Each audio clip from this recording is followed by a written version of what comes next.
Donc bonjour à tous. Donc, je suis Élodie Magna, je travaille donc en tant qu'épidémiologiste à l'Agence sanitaire et sociale de Nouvelle-Calédonie et je suis responsable du programme Baromètre Santé.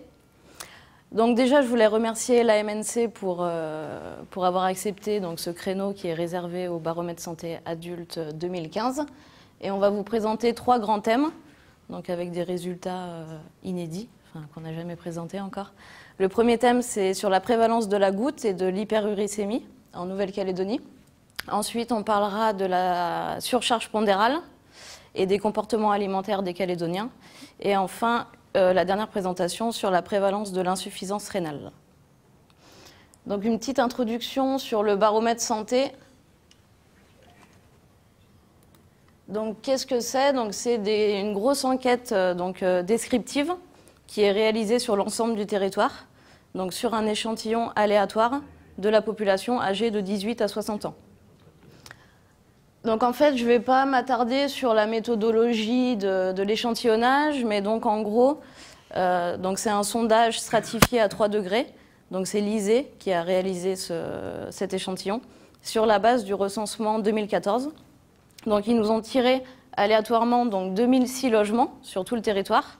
Et après, on a envoyé donc pour une première phase des agents de repérage qui sont allés donc repérer les maisons qui avaient été tirées au sort, qui sont allés rencontrer les personnes qui habitaient dans ces maisons et qui ont refait un tirage aléatoire dans chaque ménage pour tirer une personne donc dans chaque ménage, une personne de 18 à 60 ans.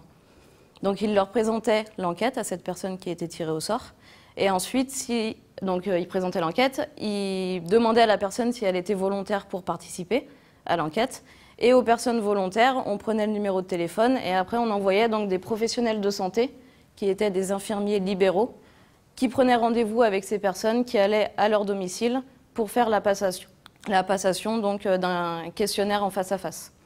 Donc la durée moyenne du questionnaire, c'était 1h15.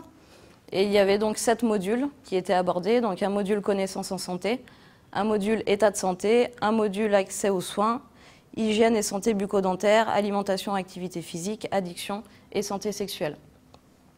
Ensuite, donc, on a pris des professionnels de santé puisqu'après, il y avait une prise de mesures physiques et biologiques. Donc, ils pesaient les personnes, ils les mesuraient, ils prenaient le périmètre abdominal, la tension artérielle.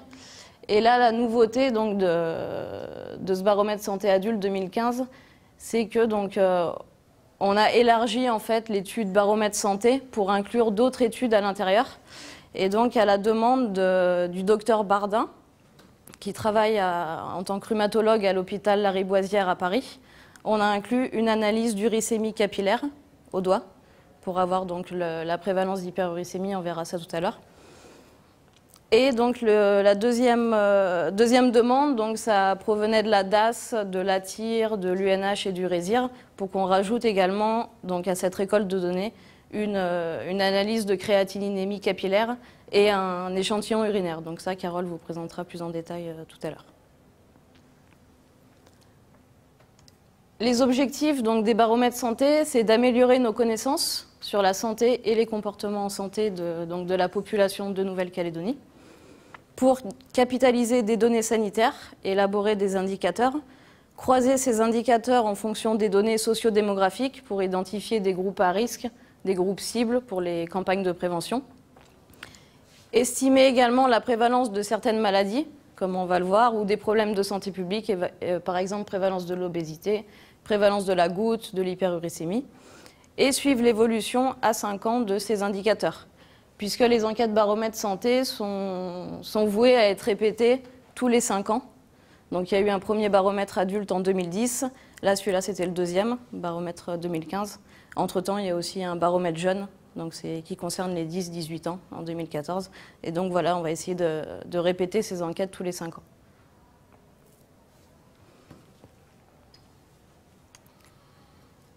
Là, c'était juste un petit mot sur les caractéristiques de la population d'études. Donc je vous ai dit tout à l'heure qu'on avait tiré environ 2000 personnes, 2000 ménages qui avaient été tirés au sort. Mais parmi ces ménages tirés au sort, il y a des personnes qui ont refusé de participer. Il y a aussi des logements qui n'ont pas été trouvés, parce que les adresses n'étaient pas assez précises. Il y a des logements où il y avait par exemple deux personnes de plus de 60 ans, Donc on ne pouvait pas prendre quelqu'un pour faire l'enquête dans ce logement-là. Donc au final, on se retrouve avec un taux donc, de participation de 40% à peu près, un peu moins, avec 1144 questionnaires donc, qui ont été analysables et analysés. Cet échantillon, en fait, quand on a fait le tirage au sort, on avait surreprésenté les îles Loyauté et le Nord pour avoir assez de personnes dans ces provinces. Et après, pour que ça soit représentatif de la population générale, on fait donc ce qu'on appelle un redressement statistique donc sur les données, où on attribue une pondération à chaque individu. Bon, je ne vais peut-être pas rentrer dans ces détails-là, mais en fait, le pourcentage pondéré après de l'échantillon, c'est exactement le même que celui de la population générale du recensement de 2014.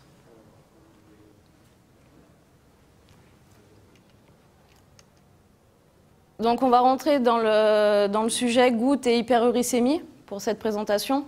Donc là, j'ai fait un petit résumé de ce qu'on trouve dans la littérature sur l'épidémiologie de la goutte. Donc la prévalence de la goutte dans les pays développés est en augmentation et s'élève à environ 1 à 2%. Donc il s'agit du rhumatisme inflammatoire le plus fréquent chez l'homme. Donc, une petite définition, donc la goutte est due à l'élévation de l'uricémie au-dessus de la valeur du point de saturation de l'urate de sodium, donc entre 60 et 70 mg par litre.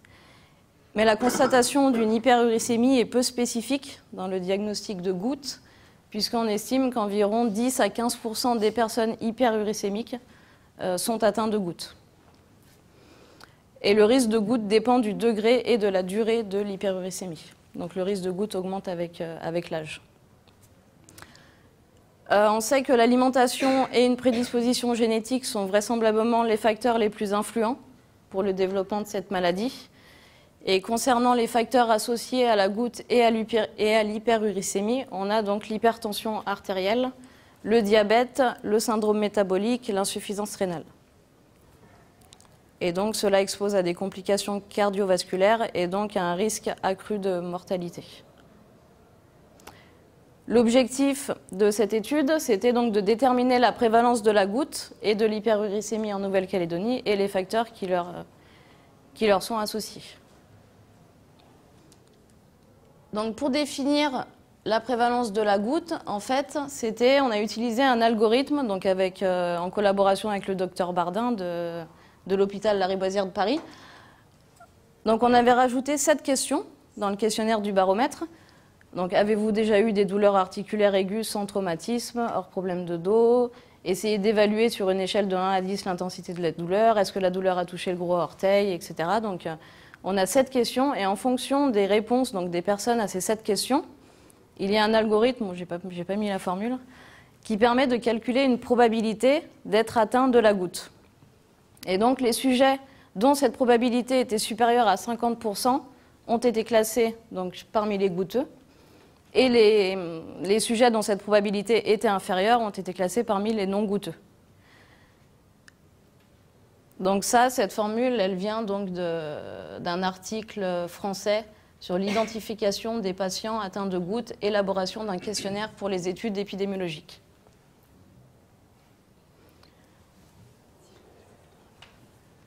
Donc on va passer sur les résultats. Donc on obtient une prévalence de la goutte en Nouvelle-Calédonie de 3,3%, avec un intervalle de confiance à 95% de 2,2, 4,9. Donc on est bien chez les 18-60 ans en Nouvelle-Calédonie.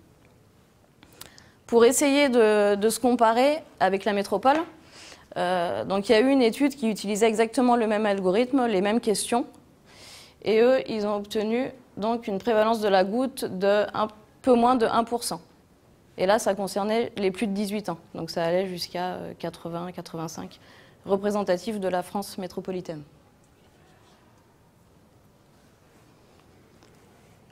Ensuite, on a vu donc, que la prévalence était plus élevée chez les hommes, donc comme ce qu'on retrouve partout, donc de 5,5% versus 1% chez les femmes, et donc que cette prévalence augmentait bien avec l'âge.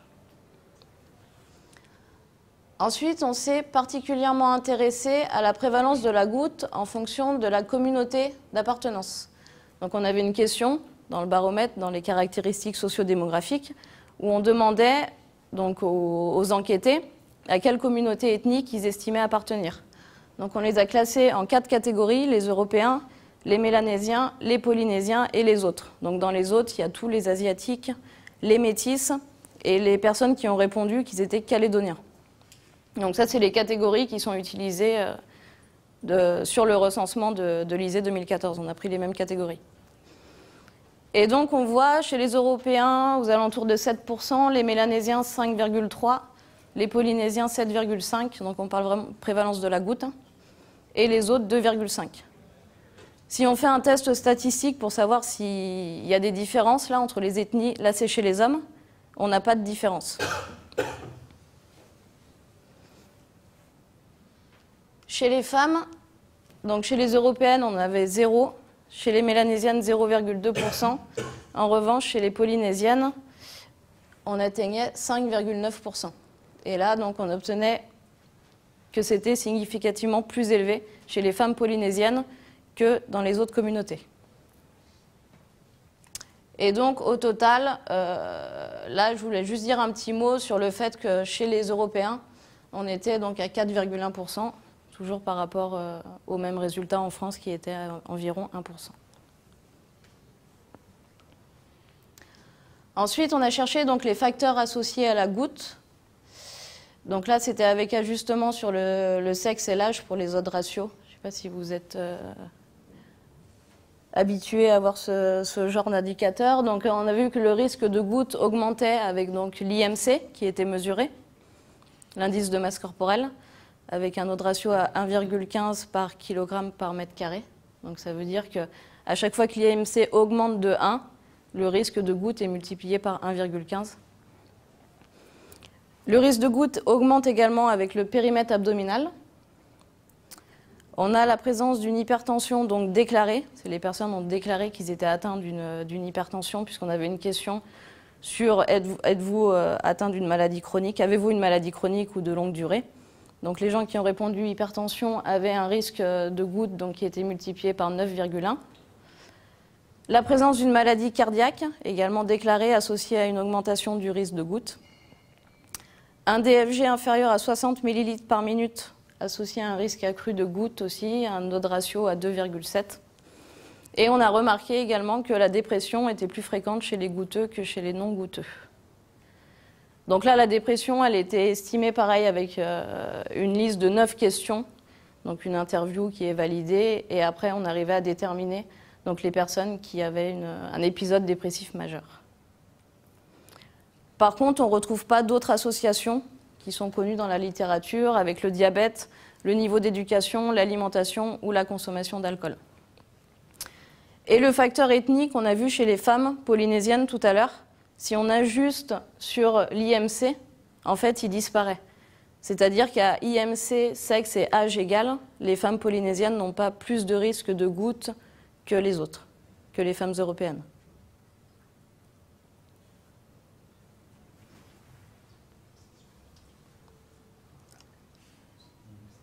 Ensuite, donc on a ce qui concerne l'hyperuricémie, donc où en fait le taux d'acide urique capillaire a été mesuré à l'aide d'un lecteur qui s'appelle Human Sense Plus.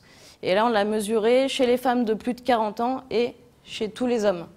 Donc là, l'effectif, c'est plus 1144, mais c'est 658. Donc il y a toutes les femmes de moins de 40 ans qui ont été enlevées, puisqu'en fait, avant la ménopause, les femmes sont très faiblement touchées par l'hyperuricémie. Et donc tous les hommes. Donc on a fait 2 classements pour classer les sujets hyperuricémiques. Dans les 2 classements, il y avait également donc, dans le questionnaire une question qui demandait aux personnes s'ils prenaient un traitement hypouricémiant. On a demandé est-ce que vous prenez de l'adénurique, de l'anopurinol, de la bénémide. Et donc les gens qui ont répondu oui, qui prenaient ces traitements, enfin un de ces traitements, on les a directement classés dans les hyperuricémiques, parce qu'ils connaissaient qu'ils étaient hyperuricémiques. Donc forcément, si on prenait la valeur de leur uricémie capillaire, ce n'était pas la vraie valeur, puisqu'ils prenaient un traitement. Donc on a fait 2 classements, les sujets dont la valeur était supérieure à 60 mg par litre, et un autre classement avec les sujets où c'était supérieur à 70 mg par litre. Donc souvent dans la littérature, il y a des études qui prennent 60, d'autres 70, donc on a fait les calculs pour les deux. Donc les prévalences de l'hyperuricémie en fonction du sexe, donc la première ligne c'était donc chez les hommes de 18 à 60 ans, et on a donc que 75% des hommes avaient une hyperuricémie supérieure à 60 mg par litre ou étaient sous traitement hypouricémien. Concernant donc supérieur à 70 mg par litre, donc on en avait 44%, donc environ 30% étaient entre les deux. Et chez les femmes, donc là ça concerne que les femmes de 41 à 60 ans, on est à 51% d'hyperuricémiques supérieur à 60 mg et 23% supérieur à 70 mg. Donc là j'ai cherché un peu des données dans la littérature pour se comparer, mais en fait c'était très compliqué puisque c'est rarement les mêmes tranches d'âge et c'est rarement la même méthodologie. Donc là, avec ce lecteur Human Sense Plus, je n'ai pas trouvé d'études qui l'avaient utilisé pour pouvoir se comparer.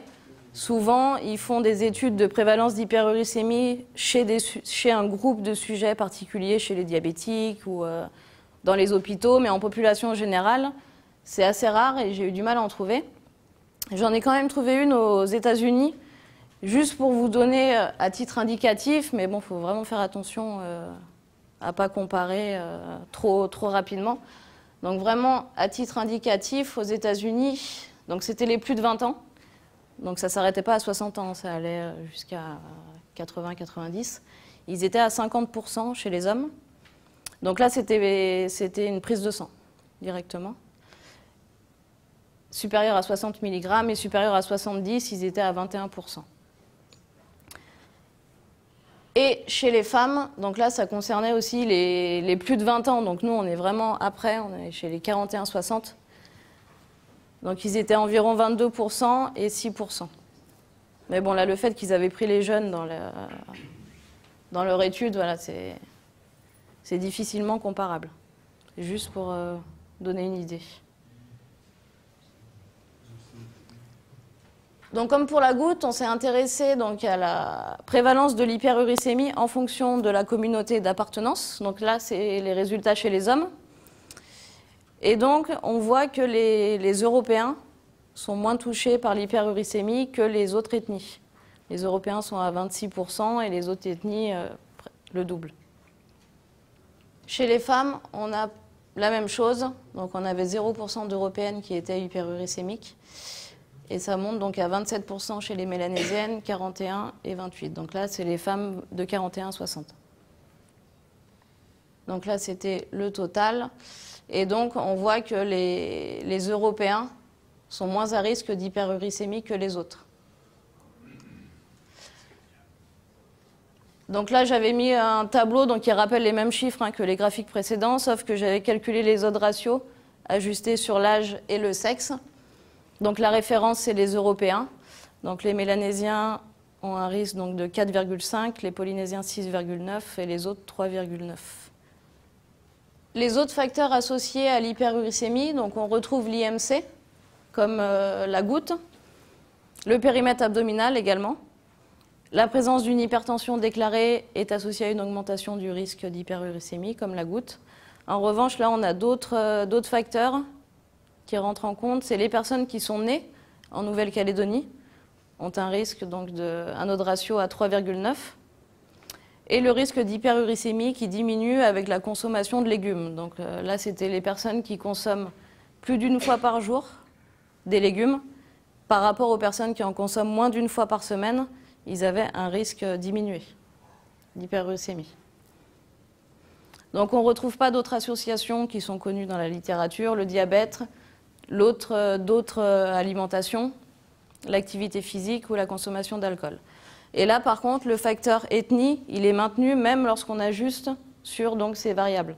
Même lorsqu'on ajuste sur l'IMC, sur l'hypertension, les personnes nées en Calédonie et la consommation de légumes, on voit que les Européens sont moins à risque d'hyperuricémie que les autres communautés.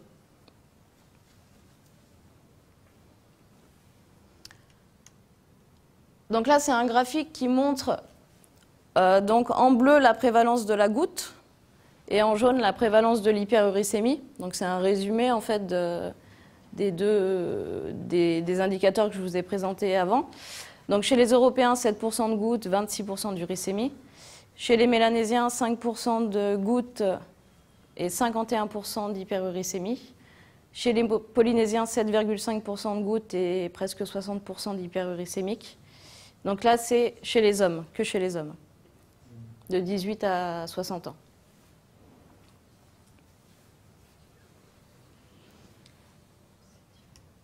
Et un autre graphique qui montre la proportion de personnes ayant la goutte parmi les personnes hyperuricémiques.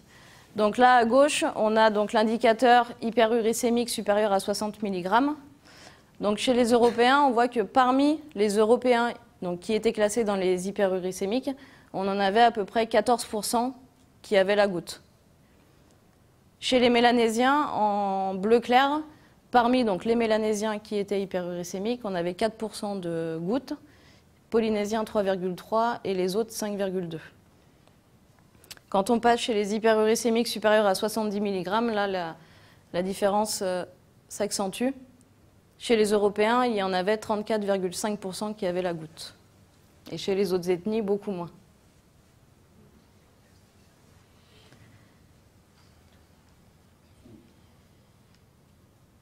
Donc en conclusion, on trouve une prévalence de goutte qui semble élevée en Nouvelle-Calédonie. Donc il faudra réitérer ces enquêtes pour vérifier ce qu'on a trouvé dans celle-là, y compris chez les personnes d'origine européenne. On a vu que c'était 4% ici versus 1% en France. Et ça a également été observé en Nouvelle-Zélande, où les Européens en Nouvelle-Zélande étaient également à risque de goutte par rapport... Les Européens, de Nouvelle-Zélande étaient à risque de goutte par rapport aux Européens qui habitent en Europe. Une prévalence de l'hyperuricémie qui semble très élevée en Nouvelle-Calédonie, donc peut-être un rôle de facteurs environnementaux, on a émis cette hypothèse, et donc une discordance entre les prévalences d'hyperuricémie et de goutte dans les diverses ethnies, donc les Mélanésiens et Polynésiens qui ont une prévalence d'hyperuricémie plus élevée que les Européens, alors que le risque de goutte n'est pas significativement différent.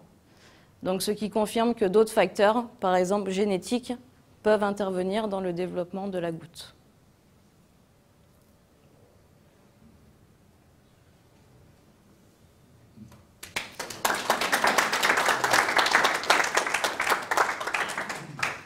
Il y a eu une même étude. Donc du coup, là, on va passer sur les résultats donc, de la prévalence de la surcharge pondérale et des comportements alimentaires.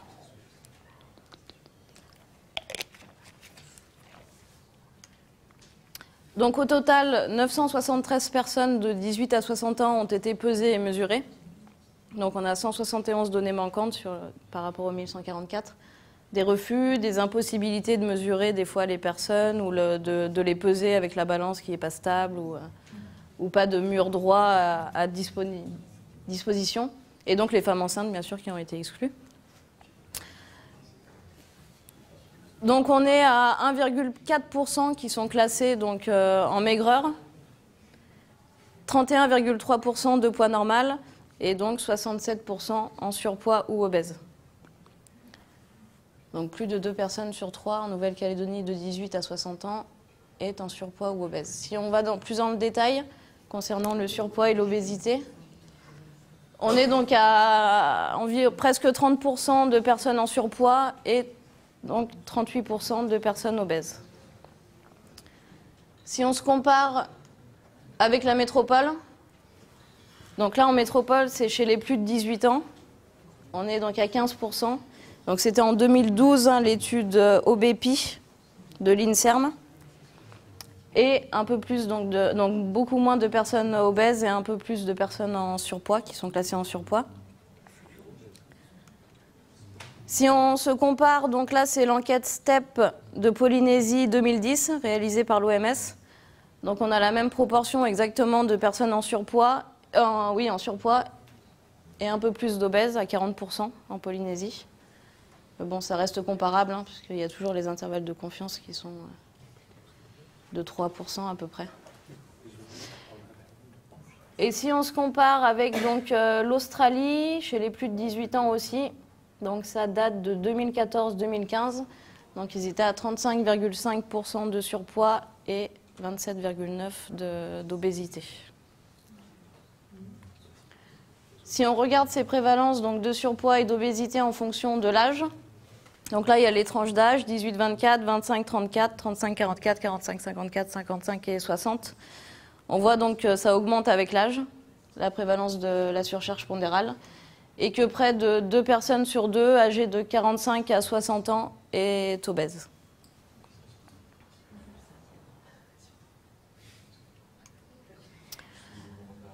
Là, on s'est intéressé donc, aux prévalences de surpoids et d'obésité chez les communautés. Donc la première colonne, c'est chez les Européens.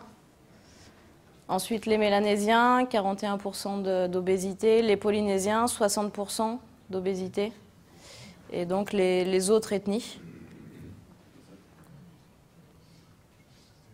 Donc les Polynésiens sont particulièrement touchés, puis ensuite les Mélanésiens et les autres communautés. Si on regarde l'évolution en 5 ans par rapport au baromètre adulte 2010, donc en 2010, les prévalences mesurées donc, du surpoids et de l'obésité étaient respectivement de 29,6 et 33,3. Donc la prévalence du surpoids n'a pas évolué en 5 ans, c'est exactement le même chiffre. Et la prévalence de l'obésité est un peu supérieure, puisque là on avait 33,3 et maintenant on est à 37,7, mais reste du même ordre de grandeur, puisque les intervalles de confiance se croisent. Donc il n'y a pas eu d'évolution là en 5 ans concernant le surpoids et l'obésité. Après, il y avait une question sur la perception de la corpulence. On demandait donc aux enquêtés comment ils se trouvaient. Est-ce qu'ils se trouvaient maigres ou trop maigres? Est-ce qu'ils se trouvaient de poids normal? Est-ce qu'ils se trouvaient un peu trop gros en surpoids? Ou est-ce qu'ils se trouvaient beaucoup trop gros obèses? Et là, donc, on a les résultats. Il y en a 5% qui se trouvent maigres, 44% normal, 46% en surpoids et seulement 4% obèses. Si on met à côté les résultats du mesuré, on voit qu'il y a un décalage important entre la perception de sa propre corpulence et la réalité mesurée de l'IMC. Après, là, c'est en regardant, bon, ça montre la même chose, hein, la répartition des tranches d'IMC mesurées en fonction de la perception de la corpulence. Donc, par exemple, là, ceux qui se trouvaient de poids normal, donc il y en a 55% qui étaient vraiment de poids normal, et donc 30% qui étaient en réalité en surpoids et 13% qui étaient en réalité obèses. Donc il y a plus de 4 personnes sur 10 qui se perçoivent comme de poids normal, mais qui sont classées en réalité en surcharge pondérale, en surpoids ou obésité. Concernant la prévalence de l'obésité abdominale, donc là on l'a mesurée non plus sur 973 personnes, mais un peu plus, c'était plus facile, sur 1102 personnes. Le seuil OMS donc, dit qu'on est atteint d'obésité abdominale à partir de 102 cm chez les hommes et 88 cm chez les femmes. Et donc là, chez les 18-60 ans, on a 54% qui étaient donc au stade de l'obésité abdominale. Plus souvent les femmes, 69%, 38% des hommes. Et en Polynésie, ils étaient à 62% des femmes et 37% des hommes. Donc comparable. On voit que c'est plus souvent les Polynésiens, 75%, que l'obésité abdominale également augmente avec l'âge et qu'elle diminue avec l'âge. J'ai rajouté des croisements avec le niveau d'études. On va voir qu'il y a beaucoup de différences là sur cette partie-là. Ensuite, il y avait une question sur la perception de l'alimentation. Donc c'était, est-ce que vous pensez manger de façon plutôt équilibrée, très équilibrée, plutôt pas équilibrée ou pas du tout équilibrée? Et donc là, il y en a 56% qui ont dit manger, qui ont déclaré manger de façon plutôt équilibrée ou très équilibrée. Par rapport à 2010, ça n'a pas évolué. On avait exactement la même question en 2010. Donc c'est plus souvent les Européens qui déclarent manger plutôt équilibré, très équilibré, moins souvent les Polynésiens. Et ça augmente avec l'âge. Ensuite, il y avait une question sur la connaissance. Donc selon vous, qu'est-ce qui définit le mieux une alimentation bonne pour votre santé? Donc là, ils pouvaient citer plusieurs réponses. Donc c'est pour ça que les pourcentages sont supérieurs. La somme des pourcentages est supérieure à 100%. Donc il y en a plus d'un Calédonien sur deux a dit que donc une alimentation bonne pour la santé, c'était manger surtout des fruits et des légumes. Ensuite, ils ont dit manger de tout, avoir une alimentation variée. Limiter le gras, le sel, le sucre. Et 11% qui ont dit manger en quantité raisonnable. Il y en avait quand même 19% qui ont déclaré ne pas savoir, ce qui caractérisait une bonne alimentation.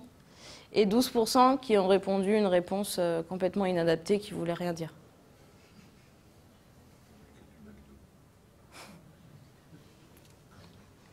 Ensuite, on avait une autre question sur la connaissance. Donc on leur demandait, pensez-vous que l'excès de poids favorise les maladies chroniques comme le diabète, l'hypertension, l'insuffisance rénale? Donc là, ils sont 95% à répondre oui. Donc plus souvent les hommes, plus souvent donc, les Européens, un peu moins les Mélanésiens. Et donc là, ça augmentait aussi avec le niveau d'études.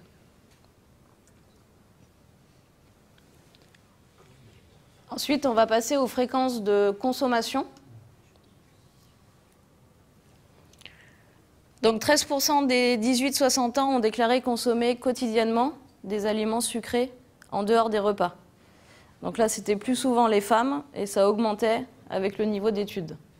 22% des personnes qui avaient un niveau d'études supérieur déclaraient manger tous les jours des aliments sucrés en dehors des repas.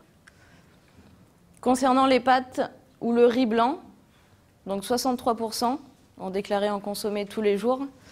Donc là, c'est plus souvent les jeunes. 74% parmi les 18-24 ans consomment tous les jours des pâtes et du riz blanc. Beaucoup moins souvent les Européens, 26% par rapport à 75% de Mélanésiens, 79% de Polynésiens. Et cette consommation de pâtes et de riz diminue donc, avec le niveau d'études, enfin surtout le niveau d'études supérieur. Ensuite, on a regardé donc, les tubercules et les légumes secs, 13% déclarent en consommer quotidiennement. Donc plus souvent, province nord, province des îles, plus souvent les Mélanésiens, et ça diminue également avec le niveau d'études. Si on regarde les légumes, on est donc un peu plus de 40%, 4 personnes sur 10 qui déclarent en consommer tous les jours. Donc plus souvent en province sud, et plus souvent les Européens, moins souvent les Polynésiens. Par rapport à 2010, c'est en augmentation puisqu'on était à 32% au baromètre santé 2010. Concernant les légumes, c'est équivalent aux fruits, 40% déclarant manger tous les jours. Donc pareil, moins souvent les Polynésiens. Et là, on avait des différences avec le lieu d'habitation, plus souvent en tribu. Ils mangent des fruits quotidiennement. Ils en ont à portée de main. Et ensuite, si on regarde les deux, on arrive à seulement 24% des 18-60 ans qui mangent à la fois des fruits et des légumes quotidiennement. Donc là, c'était moins souvent en province nord et moins souvent les Polynésiens également. La consommation de fruits a également augmenté depuis 2010 puisqu'on était à 22% qui en mangeaient quotidiennement. Ensuite, il y avait une question sur la limitation de certains aliments. C'était, est-ce que vous limitez votre consommation de légumes? Est-ce que vous aimeriez en manger plus? Et donc là, on est à 36% qui disent se limiter concernant les légumes, et pareil, concernant les fruits, 34%. Et après, on leur demandait pourquoi vous limitez. Et les deux réponses qui sont le plus souvent évoquées sont le prix et la difficulté à trouver des aliments. Ensuite, on va passer aux consommations donc, de boissons. Donc, en moyenne, les Calédoniens boivent 1,5 litre d'eau par jour. Donc là, on leur demandait combien d'eau ou d'infusion ils buvaient tous les jours. Et ils nous répondaient en tasse, en bol, en litres ou en bouteilles. Après, les infirmiers refaisaient le calcul pour calculer. 28% ont déclaré consommer quotidiennement des boissons sucrées. Donc surtout les jeunes. 4 jeunes sur 10 qui en consomment tous les jours, et plus souvent les hommes que les femmes. Un adulte sur 5 déclare consommer plus d'une canette de boissons sucrées par jour. Et ensuite, on a comparé donc, la consommation de boissons sucrées et la consommation d'eau. Et on a vu que 8% des Calédoniens consomment dans la journée plus de boissons sucrées que d'eau. Et ce chiffre s'élève à près de 20% des 18-24 ans. Donc un jeune sur 5 a déclaré boire plus de boissons sucrées que d'eau dans une journée, dans les journées. Là, il n'y a pas de présentation sur les addictions, mais on pourrait l'avoir. Mais non, là, elle n'est pas comprise dedans. Là,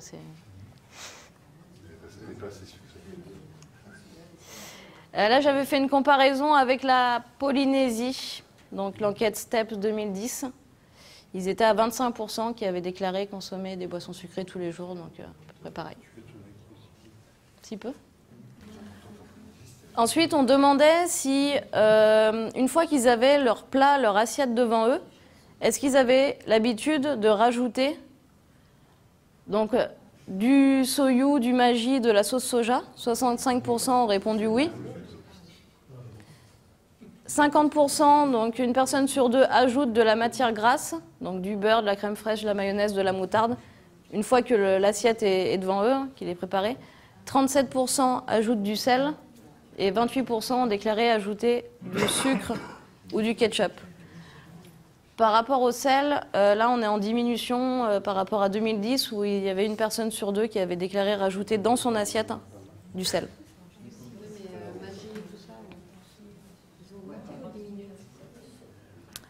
Il n'y avait pas la comparaison. Il y avait juste le sel. En 2010, il n'y avait pas la question sur le Maggi. On la mettra en... Ouais.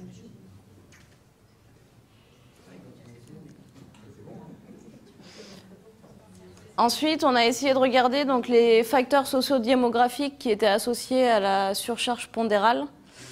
Donc là, c'est ajusté sur l'ensemble des variables qui sont présentes dans le tableau, les odds ratios. Donc les femmes ont un risque donc, plus faible d'être en surcharge pondérale que les hommes.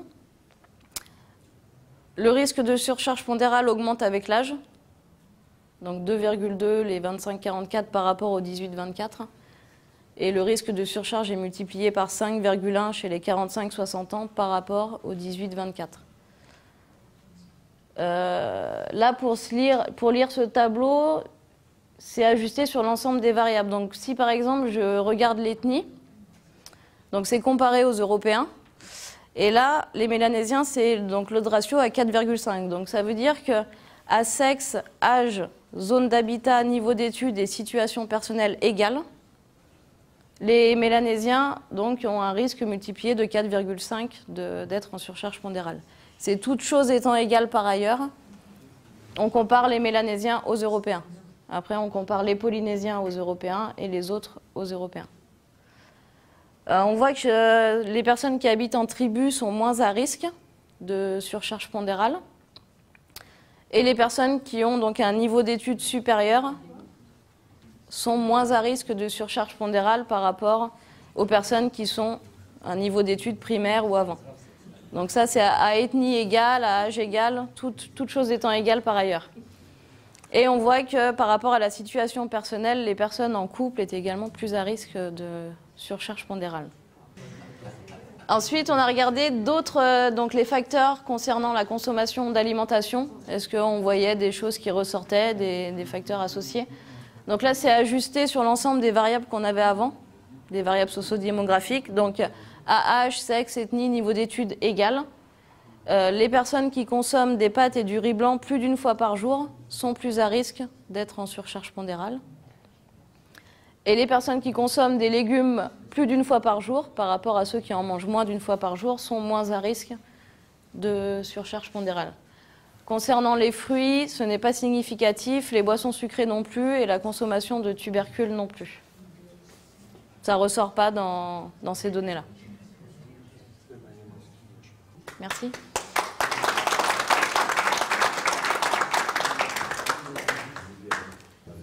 Donc, bonsoir à tous. Moi, je suis Carole Forfait. Je travaille à la DAS en tant qu'épidémiologiste et je vais vous parler de l'insuffisance rénale basée sur les données du baromètre santé qu'Élodie vous a présenté. Donc, un petit rappel sur l'insuffisance rénale. Donc, les marqueurs de l'insuffisance rénale sont la présence anormale de protéines dans les urines et une diminution du débit de filtration glomérulaire. On a des insuffisances rénales aiguës, qui sont transitoires et réversibles, et chroniques, qui sont durables et irréversibles, et qui sont marquées par une présence pendant plus de 3 mois d'un des marqueurs d'une atteinte rénale. Donc là, ce tableau reprend les différents stades de la maladie rénale. Donc, on voit du stade 1 à 5 une maladie qui est plus grave, avec en stade 5 les insuffisances rénales chroniques terminales.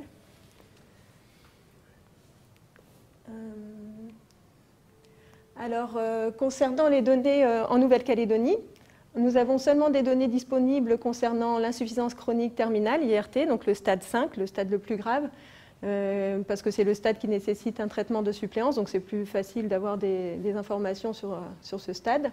Donc au niveau des taux d'incidence brut, on est à 331 personnes par million d'habitants, contre 154 en métropole, donc plus de 2 fois plus.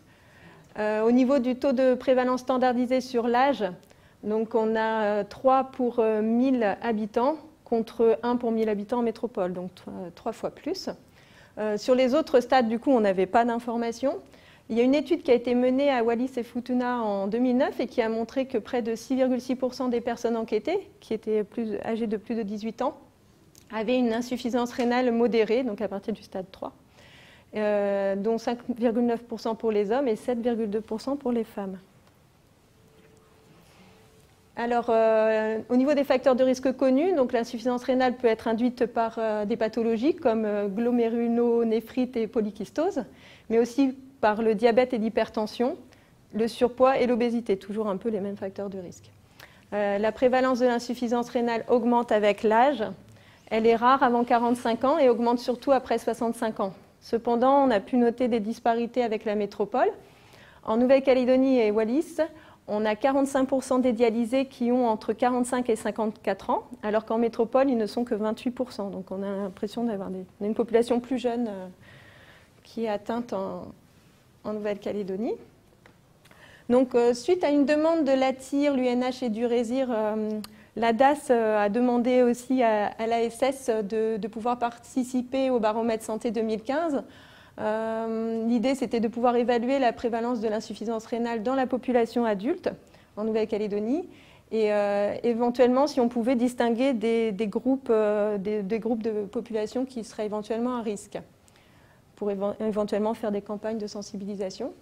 Donc, ça s'est traduit par un ajout de variables, donc des mesures biologiques dont vous a parlé Elodie, qui permettent de détecter une éventuelle insuffisance rénale. Donc on a eu la créatinémie au doigt, la créatinurie et l'albuminurie. Ensuite, donc, pour chaque personne enquêtée, nous avons pu établir un ratio protéinurie sur créatinurie. Le débit de filtration glomérulaire a été évalué grâce à l'équation suivante, enfin je ne vous ai pas détaillé parce que c'est KDEPI, et qui est basée sur la créatininémie. Nous avons fait une analyse univariée, donc ça permet de faire une association entre chaque variable indépendamment des autres et le fait d'avoir une atteinte rénale, donc d'être dans un stade 1 à 5. Et ça permet d'évaluer des odds ratios bruts. Donc j'avais remis un peu la définition de l'odd ratio, mais peut-être qu'avec le rappel d'Elodie, ça suffit. Donc si on a l'odd ratio et son intervalle de confiance qui sont strictement supérieurs à 1, on estime que c'est un facteur de risque. Si l'odd ratio et son intervalle de confiance sont strictement inférieurs à 1, là, c'est un facteur protecteur. Et sinon, on ne peut pas vraiment en tirer de conclusion. Ensuite, après avoir fait l'analyse multivariée, donc univariée, on récupère les variables qui ont un effet significatif et on fait un modèle avec l'ensemble de ces variables et ça permet d'avoir des odds ratios ajustés. Alors, comme vous l'a dit Elodie, donc, dans le baromètre santé, il y avait 1144 personnes dans la base.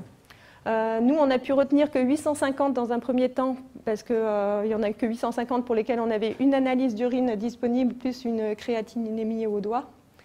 Donc ça, on avait besoin de ça pour déterminer les stades d'évolution de la maladie rénale. Et parmi ces 850, on a encore exclu... on a exclu les femmes enceintes et les femmes en période de menstruation pour éviter d'avoir des faux positifs dans les stades 1 et 2, par exemple. Alors, au niveau de la prévalence des stades d'évolution de la maladie rénale, Donc la population, donc, comme pour l'enquête d'Élodie, donc la population, on a fait un redressement au niveau du sexe, de la classe d'âge, de la province d'habitation, afin que notre population d'études colle avec la population calédonienne.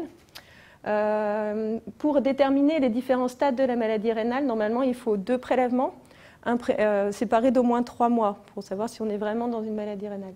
Donc là, on n'a pu avoir qu'un seul prélèvement, donc les données sont à prendre avec un peu des pincettes, parce qu'on n'a qu'un seul prélèvement. Mais si ce prélèvement avait été confirmé, on aurait environ 12% de la population calédonienne qui serait considérée comme ayant une maladie rénale, donc un stade de 1 à 5.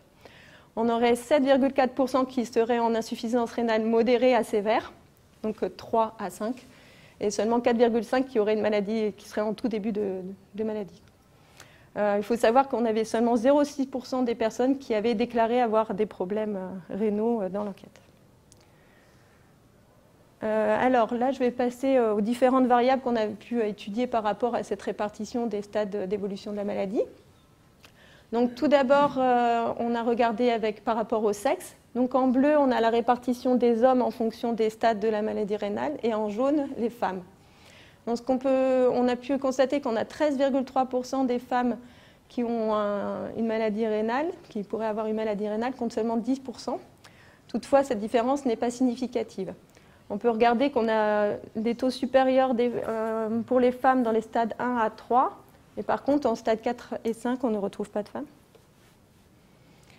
Ensuite, concernant les classes d'âge, donc en haut, le graphique du haut représente le stade 0, donc c'est-à-dire pas de maladie rénale, et en bas, les différents stades pour les différentes classes d'âge. Donc on va du bleu au orange, qui représente les personnes les plus âgées. Donc on peut voir facilement que le risque augmente de façon importante avec l'âge, avec le premier graphique. On a calculé les odds ratios et on voit qu'à partir déjà quand on prend comme référence la classe d'âge de 18-25 ans, on se rend compte que dès la classe d'âge des 25-35 est déjà associée significativement à un risque plus élevé.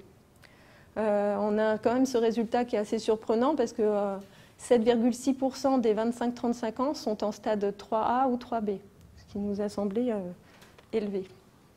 Et quand on regarde par sexe, on se rend compte que ce sont les femmes qui sont plus touchées, elles sont touchées plus précocement que les hommes, puisque l'odd ratio chez les femmes est significatif pour les classes d'âge 25-35, 35-45, alors qu'il ne l'est pas pour les hommes.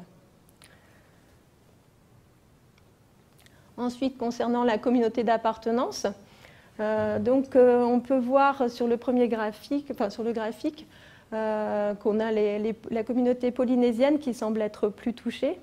On n'a que 77,4% des personnes qui n'ont pas de maladie rénale par rapport aux autres communautés. Donc, quand on compare avec en référence la communauté européenne, globalement, on a la communauté polynésienne qui ressort de manière significative. Et quand on regarde par sexe, là encore, ce sont les femmes qui ressortent, les femmes polynésiennes. On a regardé aussi le lieu de naissance pour voir si les gens qui étaient nés hors Calédonie ou en Nouvelle-Calédonie, ça pouvait avoir un impact, et il n'y a pas d'effet significatif. Au niveau de la province d'habitation, donc là encore, même mode de présentation. Donc on a pu constater que la province nord semblait être associée de manière plus significative à une maladie rénale par rapport à la province sud. La province des îles, elle a les mêmes taux à peu près que la province du sud. On a également regardé la zone d'habitation, si les personnes vivaient en mode urbain, en squat urbain, en zone rurale ou en zone tribale, et là on n'a pas retrouvé d'association significative. Donc ce n'est pas le mode de vie qui a priori influe. Au niveau des études, donc on a pris le niveau 1 qui sont les personnes qui n'ont pas eu de scolarisation, qui se sont arrêtées en primaire ou en secondaire. Au niveau 2, les personnes qui ont une formation professionnelle post-collège, le lycée, bac technologique ou agricole. Et niveau 3, les études supérieures, premier cycle et deuxième cycle. Donc on peut voir sur le graphique que plus on a un niveau d'études supérieures, moins on a de maladies rénales. Et quand on prend le niveau 2 comme niveau de référence, parce que c'est un niveau intermédiaire, on voit que le niveau 1 est associé de manière significative à un risque de maladie rénale. Alors maintenant, voyons par rapport aux autres maladies. Donc, il y avait une question qui demandait si les personnes étaient atteintes d'une maladie chronique. Donc, le fait d'être atteint d'une maladie chronique est associé à une maladie rénale de manière significative. Alors après, on a creusé au niveau des différentes maladies qui étaient citées. Donc on a cherché au niveau de l'asthme, les autres maladies respiratoires autres que l'asthme, le cancer, les maladies cardiaques, le cholestérol, les problèmes articulaires et rhumatisme, le RAA, et pour toutes ces variables, on n'a pas retrouvé d'effet ou de lien d'association. Par contre, pour le diabète, on peut voir que 53% des personnes qui ont un diabète, il y a seulement 53% des personnes qui ont le diabète qui n'ont pas de maladie rénale. Donc c'est quand même un taux important. Donc et on peut voir que c'est clairement associé au niveau des odds ratios, c'est clairement associé avec la maladie rénale, que ce soit chez les hommes ou chez les femmes. Au niveau de l'hypertension connue, donc pour les gens qui ont déclaré être atteints d'une hypertension, on peut voir également que c'est un risque qui est sensiblement associé à la maladie rénale, que ce soit chez les hommes et chez les femmes, encore une fois. Donc ça, c'est quelque chose qui ressort. Après, comme lors de l'enquête, la tension a été également mesurée. Du coup, on a pu voir au niveau de l'hypertension mesurée ce que ça donnait. Donc on retrouve un effet global de l'hypertension mesurée lors de l'enquête. Par contre, quand on regarde par sexe, on retrouve cet effet uniquement chez les femmes et pas chez les hommes. Si on cumule le fait de la mesure de l'hypertension plus le fait d'être connu pour avoir une hypertension, donc on est dans une hypertension globale, on peut voir que là, chez les hommes, chez les femmes, on retrouve l'effet significatif. Alors maintenant, il s'agit du taux d'acide urique. Donc, comme vous l'a dit Elodie tout à l'heure, le taux n'a été recherché que chez les femmes de plus de 40 ans et chez tous les hommes. On a pris également en compte les personnes connues pour avoir un taux élevé d'acide urique. Donc, ce qui ressort, c'est que les personnes qui ont un taux d'acide urique anormal semblent être liées de manière significative à une maladie rénale. Pour celles pour lesquelles on n'a pas d'infos, donc comme il s'agit des femmes de moins de 40 ans, c'est plutôt un facteur protecteur, mais bon, ce qui est un peu normal. Au niveau de la corpulence maintenant, donc, on a les différents stades de corpulence, donc maigreur, normal, surpoids, etc. Et on peut voir que la dernière colonne correspond aux personnes qui n'ont pas souhaité être pesées ou mesurées. Donc on peut voir que plus on est en obésité, plus le risque augmente. Donc à partir de l'obésité, on a un risque significatif d'avoir une maladie rénale, que ce soit chez les hommes ou chez les femmes. Après, on a mesuré aussi le ratio tour de taille sur la taille, la hauteur. Donc un ratio tour de taille sur taille qui est inférieur à 0,5, c'est considéré comme normal. Et par contre, quand il est supérieur ou égal à 0,5, il est considéré comme anormal. Et on peut voir que cette anormalité est liée de manière significative globalement à une maladie rénale. Mais là, on retrouve une différence entre les femmes et les hommes. Donc ce sont les femmes qui sont significativement liées, pour lesquelles on retrouve cet effet. Alors au niveau des facteurs comportementaux, donc on a regardé si des facteurs comportementaux comme l'accès aux soins, le fait d'aller se soigner, de consulter si on a un souci, l'activité physique, la consommation de tabac, d'alcool et de cava pouvaient avoir un effet, et il n'y a rien ressorti sur l'ensemble de ces variables. Alors, conclusion pour l'analyse univariée. Donc, en une analyse univariée, on retrouve l'âge qui est à risque. Donc, l'âge augmente, le risque augmente avec l'âge. Le fait d'habiter en province nord, la population polynésienne qui est plus à risque et plus particulièrement les femmes, le diabète et l'hypertension, une obésité ainsi qu'une quantité non négligeable de masse graisseuse, donc ratio de tour de taille sur taille, pardon. Le niveau d'études est aussi associé avec un niveau d'étude faible qui est associé au risque de maladie rénale, et l'hyperuricémie pour la population dans laquelle elle a été recherchée. Donc, à la suite de cette analyse univariée, nous avons pu mettre l'ensemble de ces variables, hormis, on a exclu la variable hyperuricémie puisqu'elle n'avait pas été recherchée pour l'ensemble de la population. Et on voit que ce qui ressort, donc, c'est classe d'âge, communauté d'appartenance, province de résidence. Donc, on a la province nord, la population polynésienne, la classe d'âge à partir de 25 ans. Le diabète et l'hypertension qui ressort pas, mais elle est vraiment à la limite et elle ressort dans des populations, dans des sous-populations, donc on a préféré la remettre. Donc seule l'obésité, le tour de taille, donc tout ce qui a un rapport avec la corpulence et le niveau d'études ne sont pas retrouvés dans le modèle final. Donc ce sont les variables, comme vous l'a expliqué Elodie, avec toutes choses égales par ailleurs. Donc, en conclusion, d'après cette étude, qui, je le rappelle, est basée sur un seul prélèvement, donc il aurait fallu avoir un deuxième prélèvement de confirmation, les facteurs de risque connus ont été retrouvés, donc comme le diabète, l'hypertension et l'âge. Au niveau de la particularité calédonienne, on voit que la population d'origine polynésienne semble être plus à risque, ainsi que les personnes habitant en province nord. Ce qu'on retrouve au niveau des chiffres de la prévalence, c'est que 7,4% de la population calédonienne serait en insuffisance rénale modérée à terminale, donc quand même des stades assez importants, sachant qu'il y a seulement 0,6% des personnes interrogées qui ont déclaré avoir des problèmes rénaux. Donc on a a priori, on aurait une sous-connaissance des personnes en stade d'insuffisance rénale modérée à terminale. Donc, je vous remercie de votre attention et puis je tenais à remercier Elodie pour son aide pour cette analyse et le docteur Jean-Michel Tivolier.